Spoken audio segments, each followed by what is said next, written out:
Bienvenidas y bienvenidos a una sesión más de Aprende en Casa 3. Soy Luis Axel Olivares y me complace acompañarlos en la sesión de hoy. Antes de iniciar, recuerden que es muy importante llevar a la práctica las medidas sanitarias que se han implementado durante la pandemia. Lavarse continuamente las manos, por lo menos 20 segundos, usar correctamente el cubrebocas, es decir, sobre la nariz y la boca, mantener la sana distancia, procurar no tocarse el rostro y realizar el estornudo de etiqueta. El propósito que guiará esta sesión consiste en explicar las consecuencias políticas, económicas y sociales y culturales de la Segunda Guerra Mundial, la guerra más brutal que ha sufrido el mundo. Recuerden que para realizar anotaciones solo necesitan lápiz o bolígrafo, cuaderno y su libro de texto para profundizar y ampliar sus conocimientos acerca del tema. ¿Están listas y listos? ¡Comencemos! La Segunda Guerra Mundial dejó casi 13 millones de niñas y niños muertos y miles de huérfanos alojados en orfanatos. La periodista bielorrusa Svetlana Alexievich, Premio Nobel de Literatura, se dio a la tarea de recoger estos testimonios y publicó Últimos Testigos, los niños de la Segunda Guerra Mundial. Leamos un par de experiencias. El primero es de Taisa Nazventikova. Tenía 7 años. El 9 de mayo nos despertamos por la mañana muy temprano, porque alguien empezó a gritar muy fuerte. Estaba amaneciendo. Mamá se fue a ver qué pasaba. Volvió corriendo desconcertada. La victoria, ¿de verdad es la victoria? Era algo insólito. La guerra había acabado. Una guerra tan larga. Unos lloraban, otros reían, otros chillaban. Lloraban los que habían perdido a los suyos, pero se alegraban porque había llegado la victoria. La gente reunió toda la comida que nos quedaba en uno de los apartamentos. Unos llevaron un puñado de cereales, otros unas cuantas patatas. A otro le quedaba un poco de remolacha. Nunca olvidaré aquel día, aquella mañana. Incluso la tarde de aquel día fue diferente. Durante la guerra, por alguna razón, todos hablaban en voz baja. Me parecía que susurraban. Pero de pronto, a nuestro alrededor, todo el mundo se puso a hablar en voz alta. Los niños no nos apartábamos de los mayores. Nos daban cosas de comer, nos acariciaban, nos animaban a salir a la calle. Venga, salid, que hoy estamos de fiesta. Y luego nos volvían a llamar a casa. Nunca nos habían abrazado y besado tanto como aquel día. Yo tuve mucha suerte. Mi padre volvió de la guerra. Me trajo unos juguetes muy bonitos. Eran juguetes alemanes. Yo no lograba entender cómo era posible que los juguetes alemanes fueran tan bonitos.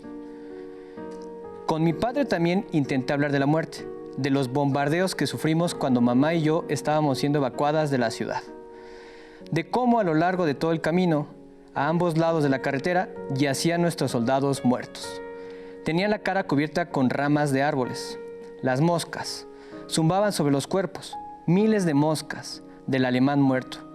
Le hablé del padre de una amiga mía que había logrado regresar de la guerra y murió a los pocos días. Murió de un ataque al corazón. Yo no conseguía entenderlo. ¿Cómo se puede morir después de una guerra cuando todo el mundo está feliz? Papá no decía nada. El segundo testimonio es de Nikolai Berioska. Nací en 1945, pero recuerdo la guerra. Yo conocí la guerra. Mi madre me encerraba en otra habitación o me enviaba a la calle a jugar con los demás niños. Pero igualmente podía oír los gritos de mi padre.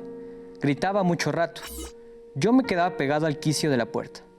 Mi padre se sujetaba a la pierna lisiada con las 2 manos, la mecía, o se contorsionaba en el suelo y se la golpeaba con los 2 puños.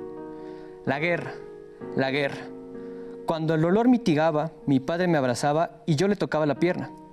¿Te duele la guerra?, le preguntaba. La guerra ya había acabado, pero mi padre murió por culpa de la guerra. Murió por las heridas. La Segunda Guerra Mundial tuvo un enorme costo en vidas humanas, dolor, sufrimiento, así como una enorme destrucción de ciudades, aldeas, campos agrícolas, caminos y comunicaciones que devastaron las economías de los países que participaron en ella. La pérdida de vidas humanas es difícil de calcular, pues además de los soldados caídos en los frentes de batalla, en los bombardeos aéreos y en las ejecuciones por motivos raciales, hay que incluir los millones de civiles que murieron por hambre, desnutrición, enfermedades y la violencia de la guerra. Por esta razón, se estima que murieron entre 35 y 60 millones de personas, la mayor catástrofe producida por una guerra en la historia de la humanidad. 6 millones fueron judíos, quienes murieron víctimas del Holocausto. A esta tragedia habría que añadir los millones de soldados y civiles que quedaron mutilados e incapacitados física o mentalmente de manera permanente por los efectos de guerra. Los países aliados más afectados fueron los de Europa Oriental. La URSS tuvo 18 millones de muertos, el 10% de su población, de los cuales 7 millones fueron civiles. Polonia perdió 5.8 millones, el 20% de sus habitantes. Yugoslavia sufrió 1.5 millones de muertes, equivalente al 10% de su población. Gran Bretaña y Estados Unidos de América, que no fueron invadidos, tuvieron 375.000 y 298.000 pérdidas respectivamente. China, que participó del lado de los aliados contra el Imperio japonés, tuvo más de 1.3 millones de soldados muertos, sin poder estimarse los millones de civiles que murieron por hambruna y enfermedades derivadas de ese conflicto. Por su parte, los países del eje que más muertes sufrieron fueron Alemania, con 4.2 millones, y Japón, con casi 2 millones. Italia tuvo 390.000 muertes, mientras que Hungría y Rumania se acercaron cada una al medio millón. Los costos económicos derivados de la Segunda Guerra Mundial también fueron enormes. Aunque es difícil de cuantificar el costo económico total, se estima que fue mayor a $1 billón de esa época. La industria y la agricultura de los países de Europa Occidental, ocupados por el ejército nazi, tuvieron que producir para satisfacer las necesidades de guerra de las fuerzas ocupantes. Los países de Europa Oriental fueron explotados aún más. Millones de hombres y mujeres de los países ocupados fueron obligados a trabajar en fábricas y granjas alemanas. La resistencia popular que se organizó en los países ocupados provocó una brutal represión germana, sobre todo en Polonia y Yugoslavia. Eso ocasionó escasez de alimentos, hambrunas, enfermedades y un gran sufrimiento de la población civil. Adicionalmente, hubo una gran destrucción física ocasionada por las toneladas de explosivos arrojados desde los aires por los ejércitos de uno y otro bando. En Gran Bretaña, 1/3 de las casas fueron destruidas por los bombardeos de la aviación nazi. En Francia, Bélgica y Holanda, el 20% de sus zonas habitacionales quedaron vacías. Los sistemas de transporte sufrieron también un gran daño. Al finalizar la guerra, la economía de Europa Occidental estaba paralizada, mientras que en Europa del Este la situación era peor, pues muchas poblaciones fueron arrasadas. Polonia quedó devastada, pues 1/3 de sus edificios fueron destruidos, junto con el 60% de sus escuelas y 1/3 de su agricultura. Alemania sufrió una destrucción todavía mayor. Casi la mitad de sus ciudades más grandes quedaron en ruinas. Por ejemplo, en Düsseldorf, 93% de las viviendas quedaron inhabitables. Es decir, solo 7 de cada 100 familias tenían dónde vivir. Todo esto provocó que millones de personas se quedaran sin hogar. 50 millones de individuos fueron expulsados de sus hogares y, al final de la guerra, 25 millones de desplazados se encontraron en situación de refugiados. Los caminos de Europa se llenaron por los ríos de desplazados que, al terminar la guerra, regresaban a sus países de origen o emigraban en busca de sobrevivir. Esto propició que se produjera la mayor ola migratoria conocida hasta el momento. En China, en los territorios ocupados por Japón, se vivió una situación semejante a la de Europa del Este. Allí, las difíciles condiciones de vida de la gente, debido a la sobrepoblación, el atraso económico y las guerras internas, que llevaban décadas, se agravaron con la ocupación japonesa. ocurrieron hambrunas, epidemias y revueltas llevando a millones de personas a emigrar para salvarse de los bombardeos y la explotación de las tropas japonesas. Filipinas, ocupada también por Japón por 3 años, sufrió la destrucción provocada por la guerra entre esta nación y los Estados Unidos de América. Japón fue también uno de los países que sufrió una mayor devastación. El 40% de las 66 ciudades japonesas más grandes fue destruido, además de la terrible tragedia humana que produjo el estallido de bombas nucleares en Hiroshima y Nagasaki en agosto de 1945. En Hiroshima se calcula que entre 50 y 100,000 personas murieron el día de la explosión. Además, el estallido generó una ola de calor de más de 4,000 grados centígrados en un radio de aproximadamente 4.5 kilómetros. El calor provocó incendios los siguientes días, mismos que terminaron por devastar la ciudad. En Nagasaki, el número de muertos se estima en las 50,000 personas. En ambas ciudades, la población que sobrevivió murió después a causa de la radiación, que se calcula que hasta 10 años después, las tasas por diversos tipos de cáncer continuaban al alza. Los supervivientes de este terror, que fue la guerra, ya fuesen de las naciones victoriosas o vencedoras, tendrían que luchar largos meses para reconstruir sus casas, sus naciones y sus vidas. ¿Cuáles consideran que fueron las mayores dificultades que pasaron los habitantes de Varsovia, Londres o Hiroshima para sobrevivir? ¿Creen que fueron diferentes a las de otras personas en otros países? Sobre los costos humanos, veamos y escuchemos el siguiente video. El 22 de julio de 1942, los nazis comenzaron a deportar a Treblinka a más de 300,000 judíos, y por lo que ahora sabemos, eso significaba sufrimiento y muerte. Ante esta terrible realidad, muchos judíos decidimos luchar, enfrentar a los nazis y no rendirnos fácilmente. Para lograrlo, se formaron 2 grupos, la Organización Combatiente Judía y la Organización Militar Judía. Necesitábamos armas y municiones. La resistencia polaca nos ayudó porque también querían expulsar a los nazis, e incluso algunos soldados alemanes que no compartían la ideología nazi desertaron y nos vendieron armas.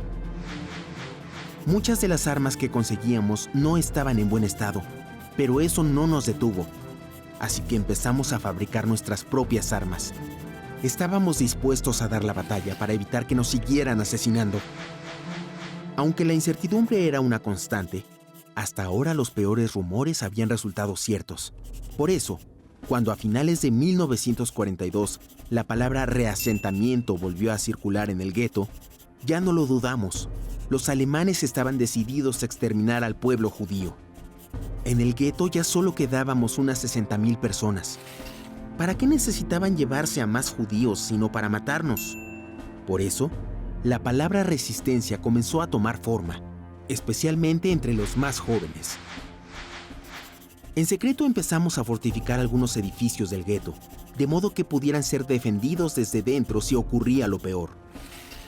Los alemanes sospechaban de nuestra actividad e intentaron tranquilizar el ambiente pegando decretos que aseguraban que no habría más reasentamientos.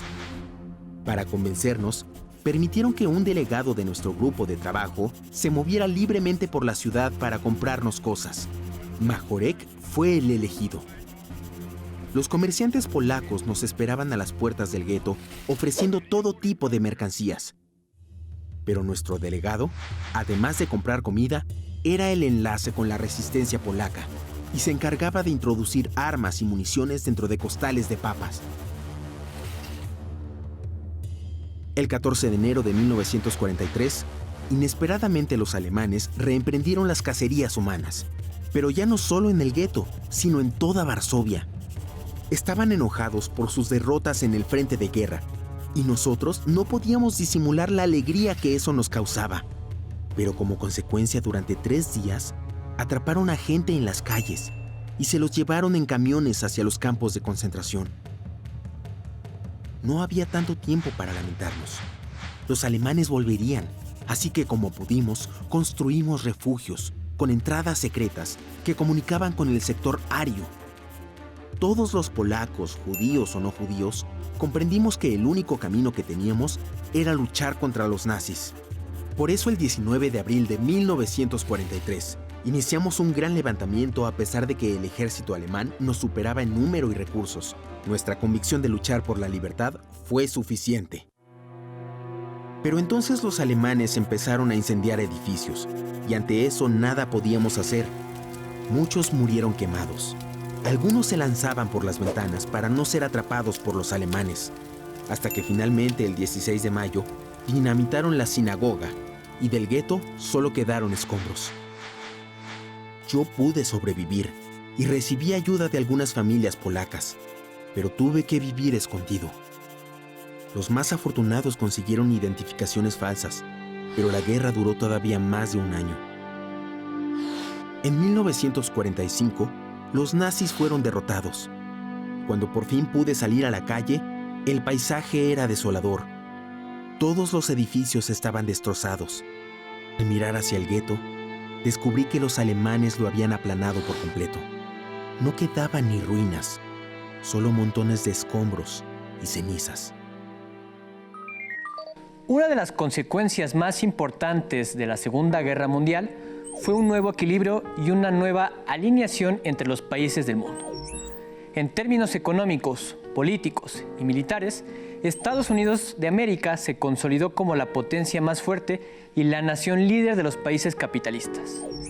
El ascenso de Estados Unidos de América como el país más poderoso de la Tierra, que había comenzado tras el fin de la Primera Guerra Mundial, llegó a su culminación con la Segunda Guerra Mundial. Aunque sufrió una fuerte pérdida de vidas humanas y un enorme costo económico, este país no fue invadido ni sufrió la terrible destrucción física y económica que sufrieron muchos países europeos. Y Japón, quienes tardarían décadas en recuperarse y alcanzar los niveles que tenían antes de la guerra.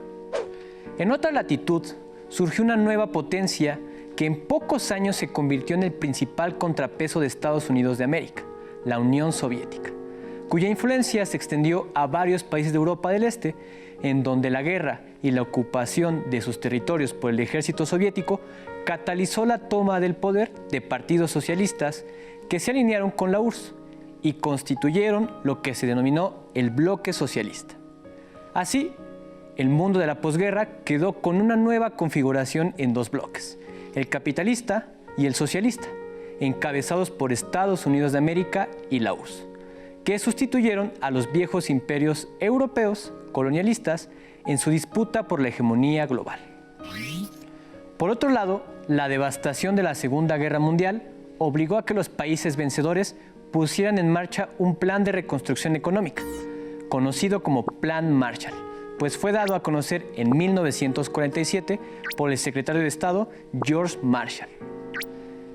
Este fue un programa de ayuda económica que brindó Estados Unidos de América a Europa para reconstruir su devastada economía y, de paso, activar el mercado, fomentar el libre comercio y promover la inversión. También buscaba detener los avances del comunismo, pues temían que la pobreza y la desesperación beneficiaran a los partidos que se oponían al sistema capitalista. Es decir, a través de este plan, Estados Unidos de América buscó incrementar su presencia en Europa Occidental, frente a la expansión del comunismo en Europa Oriental. En este nuevo orden, una de las consecuencias más importantes de la Segunda Guerra Mundial fue el inicio de los procesos de descolonización en Asia y en África. Veamos y escuchemos el siguiente video al respecto.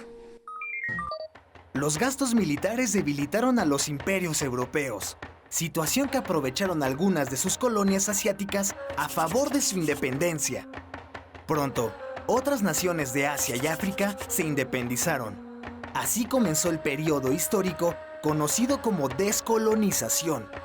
Las primeras colonias asiáticas que se independizaron del dominio francés fueron Líbano y Siria en 1946. India pugnó por su libertad desde finales del siglo XIX, pero fue hasta 1947 que dejó de ser colonia británica. No obstante, los conflictos entre los líderes indios y musulmanes darían pie a la conformación de dos naciones distintas, Pakistán e India, La división fue violenta y miles de familias se vieron forzadas a migrar de un territorio a otro. Un año después, Ceilán y Birmania. Actualmente, Sri Lanka y Myanmar lograron su independencia. Indonesia sería reconocida hasta 1949. La Indochina francesa tuvo que resistir los embates del ejército galo y logró liberarse hacia 1954. En un acuerdo pacífico, el territorio se dividió en 4 países distintos: Laos, Camboya y Vietnam, que fue separado en norte y sur. Malasia, tras 9 años de enfrentamientos con Gran Bretaña, logró su independencia en 1957.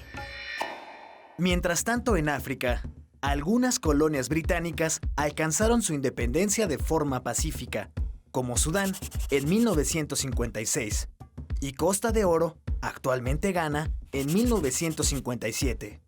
Varias naciones se independizaron de forma pacífica entre 1960 y 1962, pero en algunos casos la dominación continuó y provocó que varios países se levantaran en armas. Este fue el caso de Argelia, que tras 8 años de guerra contra Francia, obtuvo su independencia en 1962. Aunque le había negado su independencia desde 1954, Francia negoció en secreto la autonomía de Túnez y Marruecos, que se independizaron en 1956. Kenia también atravesó por un conflicto armado para liberarse del dominio británico. Otro caso fue el del Congo belga, que negoció su independencia en 1960. El mapa de África se modificó por completo tras el proceso de descolonización. En paralelo, se creó un nuevo organismo internacional que sustituyó a la Sociedad de las Naciones, que había sido incapaz de evitar la guerra, dando nacimiento a la Organización de las Naciones Unidas el 24 de octubre de 1945. Con el fin de la Segunda Guerra Mundial, la cultura en el mundo occidental comenzó a cambiar. Movimientos en pro de la paz surgieron a ambos lados del Océano Atlántico y la cultura de consumo se propagó. Las sociedades comenzaron a cambiar, pues ahora se hizo más notoria la preocupación por el bienestar de las niñas, niños y adolescentes. Y muchas mujeres comenzaron a exigir derechos que no les habían sido reconocidos pese a su importante participación en la guerra. Finalmente, en esta sesión hemos estudiado las principales consecuencias de la Segunda Guerra Mundial, las cuales podemos resumir en una enorme cantidad de pérdidas humanas y económicas. El surgimiento de una polaridad entre el bloque capitalista, encabezado por los Estados Unidos de América, y el bloque socialista, liderado por la Unión de Repúblicas Socialistas Soviéticas, así como una continua transformación en la sociedad hacia la cultura de la paz. Para terminar, les propongo el siguiente reto. Primero reflexionen. ¿Cuáles creen que fueron los principales problemas a los que se enfrentó la población civil tras la Segunda Guerra Mundial? A continuación, elaboren un breve plan de reactivación. ¿Por dónde empezarían? ¿Por la reconstrucción de campos agrícolas, las ciudades, la ubicación de la población en nuevos asentamientos o la oferta de nuevos empleos? Argumenten su respuesta. Para resolver el reto de la sesión, no olviden que pueden apoyarse en su libro de texto. Listo, terminamos, pero aún nos queda mucho por explorar y descubrir, así que nos vemos aquí en Aprende en Casa 3. Hasta la próxima. Si tienes dudas o necesitas ayuda, llama al Centro de Apoyo Pedagógico a Distancia. El número de teléfono para secundaria es el 55 36 01 71 23. Si requieres consultar los libros de texto en versión digital, recuerda que los puedes encontrar en la página conalitec.cep.gov.mx. Y recuerda que también cuentas con el sitio aprendeencasa.cep.gov.mx, en donde podrás ver nuevamente los videos de los programas y además encontrarás actividades para fortalecer tus aprendizajes. También te invitamos a que consultes la plataforma nuevaescuelamexicana.cep.gov.mx.